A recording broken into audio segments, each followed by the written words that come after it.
Tapi kalau kita mau menyelesaikan PR-PR besar itu, Bapak Ibu, anggaran kita cukup nggak? Semua nggak ada anggarannya, Pak. Ya, karena nggak kreatif.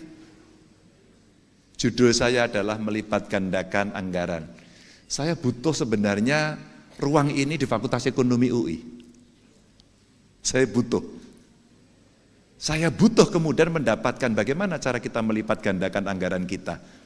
Bagaimana APBN kita kalau hari ini 3 ribuan menjadi 6 ribu? Gimana ya caranya? Itu berat, Pak. Ya, kalau itu bukunya buku lama. Kalau buku baru tidak. Saya yakin pada soal itu. Karena on the table ekonominya kita bisa lakukan. Digitalisasi pemerintahan, membasmi korupsi, membangun SDM yang produktif, stabilisasi harga pokok, menghapus kemiskinan, perkuat jaring pengaman sosial, hilirisasi industri menuju kelas dunia, dan ini butuh SDM, jangan nanti teriak-teriak ya. Itu banyak pegawai Cina, diusir Pak. Pengalaman di Jawa Tengah dulu gitu. Ya udah kita usir aja besok pagi. Tapi kamu bisa gantikan enggak? Kalau saya bicara belak-belakan. Gak ada kita bicara, oh iya ya nanti kita akan bicarakan kesuwen. Itu namanya orang sat-set gitu. Meningkatkan nilai tambah infrastruktur dan mengembalikan alam ini untuk membalance. Lanjut. Bidang tenaga kerja yang tidak sesuai dengan jurusan itu 53,3%. Contohnya saya. Lulus fakultas hukum, tidak kerja di dunia hukum, jadi anggota DPR. Tapi politik nggak ngerti, makanya saya kuliah, Prof. Itu sejarah saya kuliah. Jujur aja begitu. Ini politik itu apa toh gitu. Ternyata tahulah dari itu. Upah di bawah UMR masih 49%, tingkat pengangguran terbuka 5,83%. Maka membangun SDM produktif, prioritasnya menurut saya sekarang sekolah vokasi. Saya punya cerita ini kalau Anda tertarik nanti. Investasi dan hilirisasi untuk lapangan kerja yang berkualitas, job creations. Meskipun entrepreneurnya mesti kita ciptakan. Mata kuliah yang sesuai dengan perkembangan teknologi ini adaptif. Saya ngomong sama perusahaan, mau nggak Anda ngambil sekolah vokasi saya dan Anda membuat kurikulumnya? MKDU-nya tetap saya. MKDU-nya tambah satu lagi, teknologi informasi. Coba nanti dimasukkan. Dan ini perbandingan peserta didik saja. Indonesia, Tiongkok, Korea, ya ini kondisi SMA, SMK-nya, ya kita tidak ada yang menang. Perguruan tingginya kita juga tidak ada. Jadi itu sekedar untuk data bacaan Bapak Ibu teman-teman. Lanjut. Maka bagaimana kita memperkuat jaring pengaman, apapun namanya, kalau semua sudah kita berikan, ya pasti gap-nya masih ada. Mesti ada jaring pengaman agar kemudian tidak terlalu senjang begitu. Tapi Bapak Ibu, saya gemesnya gini. Ini soal angka saja bagaimana kita meningkatkan jaring pengaman itu untuk sosial dan kesehatan. Tapi sisi lain sebenarnya yang harus dapat ini siapa?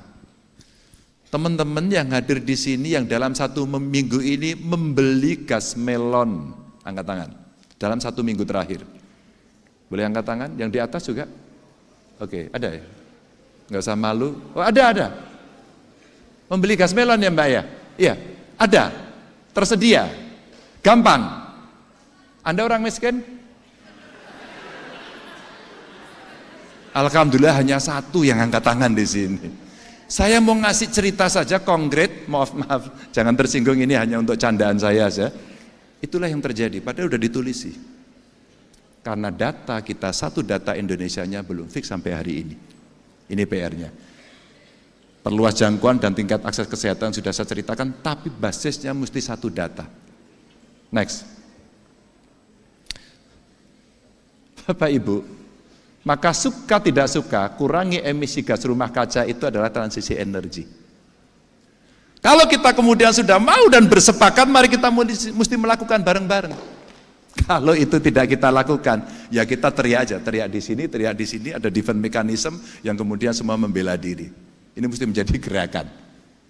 Ya, ekonomi hijau, ekonomi biru hari ini berjalan, ekonomi sirkuler akan dilaksanakan. Ya, laut kita belum kita kelola dengan baik, maka ini PR.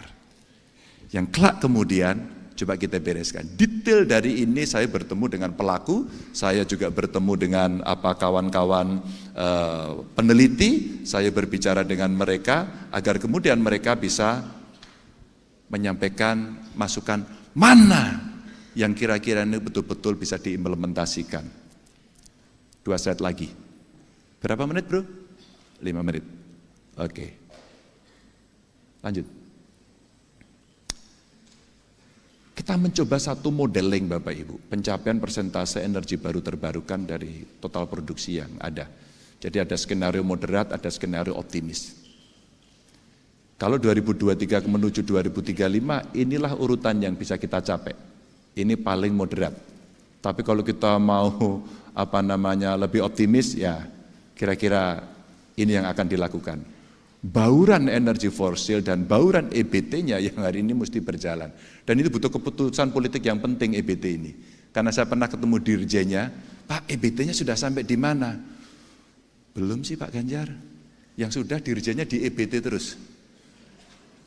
Maksudnya diperbarui terus dirjennya aja, keputusannya enggak. Yang diganti dirjennya, energinya belum. Ini cerita yang muncul untuk bisa kita selesaikan.